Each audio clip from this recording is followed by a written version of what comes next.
I was standing in the middle of my kitchen, still in my pajamas, holding a cup of coffee that had gone cold an hour ago, when my phone buzzed on the counter. It was a text from my uncle.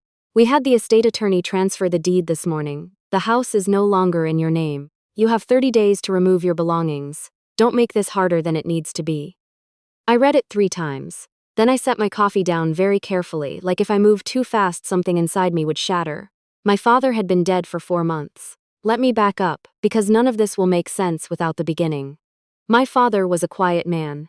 The kind of man who fixed things with his hands, who kept a small vegetable garden in the backyard even though the summers in our part of Ohio were never quite long enough. Who said, "I love you" by showing up. He showed up to every school play, every soccer game I was yanked off the field of after 3 minutes, every single one of my college art shows even when he clearly didn't understand what he was looking at. He'd stand in front of my paintings with his arms crossed and his brow slightly furrowed, and then he'd say, "Well, you made that." And somehow that was always enough. He was a contractor, built his business from nothing, literally from a folding table in our garage when I was 6 years old. By the time I was in college, Winston Custom Builds had a real office, a real crew, a waiting list. He was proud of it. In that quiet way he was proud of everything. He didn't brag, he just worked. My mother left when I was 11. Not dramatically, there was no screaming, no thrown dishes. She just stopped being present, and then one day she was gone. My father never spoke badly about her. He just said, "Some people aren't built for staying." And then he made me grilled cheese and we watched TV together, and that was that. So it was mostly just us. Me and my father and the house on Clermont Street that he'd bought when I was 3, and renovated himself over 20 years until every corner of it had his fingerprints on it. He built the bookshelves in the living room. He tiled the kitchen backsplash. He refinished the hardwood floors the summer I was 17 and complained about his knees the entire time. That house was him. When I was 22, right after I graduated, he sat me down and told me he'd updated his will. He'd been having some health issues. Nothing alarming, he said, just getting his affairs in order the way responsible adults do. He told me clearly. The house on Clermont Street would go to me. The business would need to be wound down or sold, with the proceeds split between me and his brother, my uncle. He'd talked to an attorney. Everything was documented. He showed me the folder. "I don't want you to worry," he said, "but I want you to know." I told him he was being morbid and to stop it. He laughed. He died 2 years later. A heart attack, sudden and final, in the parking lot of a hardware store on a Tuesday afternoon in March. He was 58 years old. I was 24. My uncle stepped in immediately. That's the word I kept using at the time, stepped in, because it felt like help, like he was supporting me. He handled the funeral arrangements because I was useless those first few days, barely able to form sentences. He talked to the business contacts, fielded the calls, dealt with the logistics. I was grateful. I told him I was grateful. He is my father's older brother by 6 years. He lives 40 minutes away in a bigger house than my father ever had, with a finished basement and a boat he takes out maybe twice a year. He and my father were close in the way that brothers who've built their identities in opposition to each other are close. They talked every week, they showed up for each other, but underneath it there was always a current of something I could never name. My father was the one who'd made something from nothing. My uncle worked in insurance and did fine, but always seemed faintly irritated by how well things had gone for someone as understated as my dad. I noticed things in the weeks after the funeral, but I filed them away under grief makes people strange. He came to the house twice without calling first. He asked questions about the business files, where my father kept them, whether there was a separate hard drive, who had access to the contractor licensing. I told him I didn't know, that I hadn't gone through everything yet, that I needed time. He nodded and said, "Of course, take all the time you need," and then called again the next week. He mentioned, twice, that settling estates was complicated, that wills could be contested, that sometimes the paperwork wasn't as airtight as people assumed. I didn't hear the warning in it. I was 24 and I was grieving, and I thought he was just being anxious the way people get around death. The attorney my father had used was a man named Mr. Callahan. Wait, I cannot use that name. Let me call him the estate attorney, because that's what mattered. My father's estate attorney had retired 6 months before my father died, and his files had been transferred to a new firm. When I finally made an appointment, 3 weeks after the funeral, the attorney I met with was unfamiliar with my father's case and had to pull everything up while I sat across from him. He frowned at his screen for longer than felt normal. Then he said, "I'm seeing a codicil filed here, an amendment to the will, dated 8 months ago." I didn't know what a codicil was, he explained. An addition to an existing will, signed and notarized, that modifies the original terms. "What does it say?" I asked. It transfers the property at Clermont Street to your uncle, he said, with a provision that you may reside there for up to 1 year following your father's death, after which ownership is fully transferred. The room went strange. Like the temperature dropped. That's not what my father told me, I said.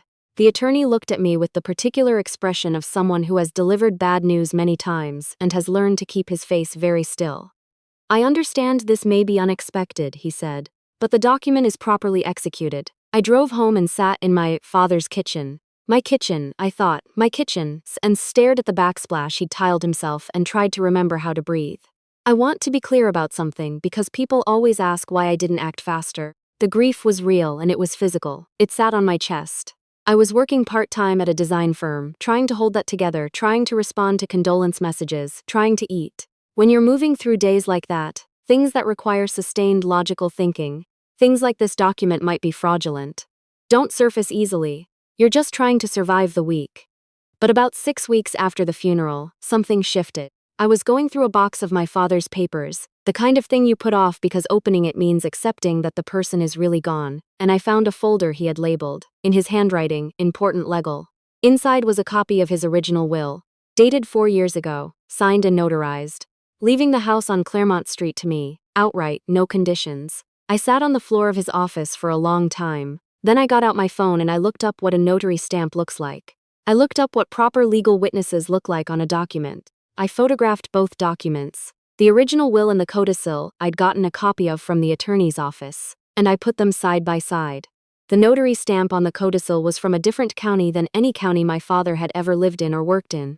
The witness signatures were 2 names I'd never heard, with no contact information, and the date, 8 months before my father died, was the same week he had been in the hospital for a cardiac procedure. I knew this because I had been there. I had sat with him. He had been on monitoring equipment and mild sedation for most of that week. He had not signed anything that week. He could not have. I'm not going to pretend I was calm. I wasn't. I called my best friend and I cried for 40 minutes and she said, okay, what do you need? And I said, I need a different lawyer. I found one. A woman who specialized in estate litigation. I walked into her office with my folder and she went through everything quietly, asking questions, and then she sat back and said, this is worth pursuing. She explained what I was looking at. If the codicil was forged and the inconsistencies I'd found were the right kind of inconsistencies, it could be challenged. We'd need a forensic document examiner. We'd need to track down the notary. We'd need to establish a timeline. It would take time. It might cost more than I had, but it was possible. What happens to my uncle if we can prove it? I asked. She looked at me steadily. Document fraud in an estate proceeding is a felony, she said. I exhaled. Okay, I said. Let's start. The month that followed was the hardest thing I've ever done while also being one of the most clarifying. I was functioning on very little sleep, working my day job, and spending every evening on the phone with my attorney or going through my father's records looking for anything that could establish the timeline. What I found, piece by piece, was a fuller picture of my uncle than I'd ever had.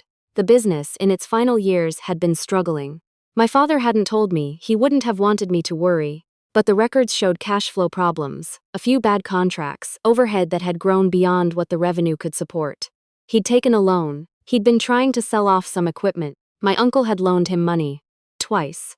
I found the paperwork, and in the margin of 1 page in my father's handwriting a note, talk to T about the house, he keeps bringing it up, says it would make sense as collateral. Note. My uncle's name starts with T. No. My father had said no. He'd written it down. And somehow my uncle had found a way to manufacture a yes anyway. The forensic examiner came back with her report 6 weeks after I hired her. The signature on the codicil showed inconsistencies with my father's authentic signatures across multiple documents. The pen pressure was wrong. The letter formations didn't match. The notary stamp, when traced, belonged to a notary in a county 2 hours away who, when contacted, had no record of ever meeting my father and said the stamp number had been reported stolen 18 months earlier. My attorney filed the challenge. My uncle called me the same day the filing hit. I almost didn't answer. Then I did. I heard from the attorney, he said. His voice was controlled, but I could hear something underneath it. I think there's been a misunderstanding. I don't think there has been, I said, a pause. Your father wanted me to have that house, he told me. We had conversations. He wrote no in his own handwriting, I said. In his own files, in a note specifically about you and specifically about the house. Silence. I'm not going to make this easy for you, I said. I want you to know that. He hung up. There's a part of the story that I've gone back and forth about sharing because it involves my aunt, my uncle's wife, and she's genuinely not a villain in this. When the legal proceedings started in earnest and it became clear how serious things were, she called me. She was crying. She said she hadn't known. She said she'd thought the codicil was real. That her husband had told her my father had a change of heart, that she'd had no idea there was anything wrong with it. I believed her. I still believe her. Some people get pulled into things they don't fully understand because they trust the person they're sleeping next to, and because a document with official-looking stamps doesn't make you think forgery, it makes you think paperwork. I told her I was sorry. I meant it. I told her I wasn't going after her. I meant that too. What I was going after was the truth. The case took 7 months from the filing to the resolution. I won't pretend it was clean or fast or without cost. I burned through my savings. I had 3 separate panic attacks in the bathroom at work. I lost 8 pounds I didn't have to lose, and there were nights when I lay in my father's house on my father's couch and thought, what if I can't do this? But the forensic evidence was solid. The notary's stolen stamp was documented and on record.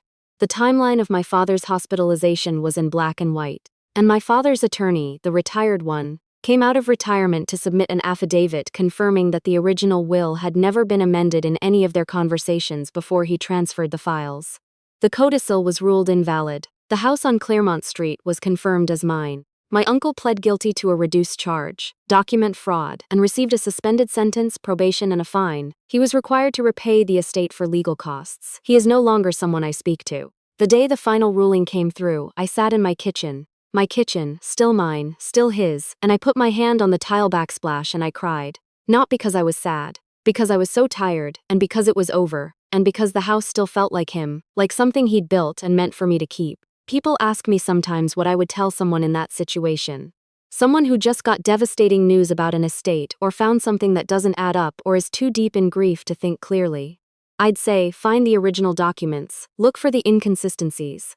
Don't let someone with authority and confidence convince you that the paperwork is airtight just because they say so. And find an attorney who specializes in exactly this, because general practitioners often don't know what to look for. I'd also say, go through the boxes.